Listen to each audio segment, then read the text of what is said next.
আসসালামু আলাইকুম প্রিয় দর্শক, আজকে শীতের দিনে হঠাৎ করে খিচুড়ি খাওয়ার ইচ্ছা হলো। তার জন্য আমরা বন্ধুরা ঠিক করলাম যে আজকে আমরা গরম গরম খিচুড়ি খাবো। যে কথা সে কাজ, শুরু করে দিলাম আজকে খিচুড়ি পাকের আয়োজন। সাথে বেগুন ভর্তা না হলে কি আর জমে, তার জন্য বেগুন ভর্তা করলাম। আর প্লেটের বদলে আমরা কলার পাতা কেটে আমরা কলার পাতা দিয়ে এখন প্লেট তৈরি করব। আর সাথে তো বেগুন ভর্তা, না হলে তো জমবেই না খিচুড়ি। সেই গ্রাম অঞ্চলের প্রকৃত সাথে মিশে যাওয়া খিচুড়ি আজকে আমরা কেলা পাতার উপর দিয়ে খাবো।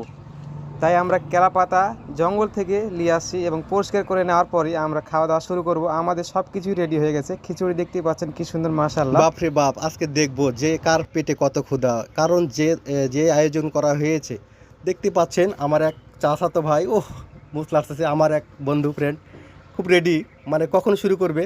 দেখতে পাচ্ছেন পাশে বসে গেছে একজন ডাক্তার এবং একজন মোটরসাইকেল মেকার। কালির বাবারে হাফ হাফ করে খাচ্ছে, দেখতে পাচ্ছেন এতই স্বাদ হয়েছে, জানি কি স্বাদটাই জানি না হয়েছে। এদিকে দেখতে পাচ্ছেন আরেকজন দোকানদার মানে মুখ পাকাচ্ছে, কখন খালি তুলে মুখের মধ্যে দিবে, একটু মিষ্টি করে হাসি। এদিকে তো আমার স্বাস্থ্য ভাই কিছুই বোঝে না, আমরা ভিডিও বানাচ্ছি, এদিকে তার খবরই নাই, শুধু খাচ্ছে। আবার বলতেছে অনেক সুন্দর হয়েছে, অনেক মজা হয়েছে।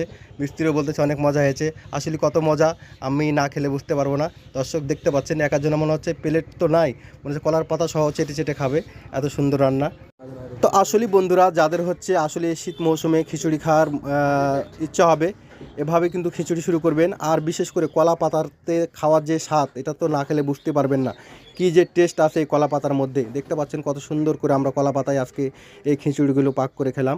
তো যাদের যাদের আসলে খাওয়ার ইচ্ছা, অবশ্যই এভাবেই হচ্ছে কলা পাতাতে খিচুড়ি খাবেন, খুব ভালো লাগবে। আল্লাহ হাফেজ।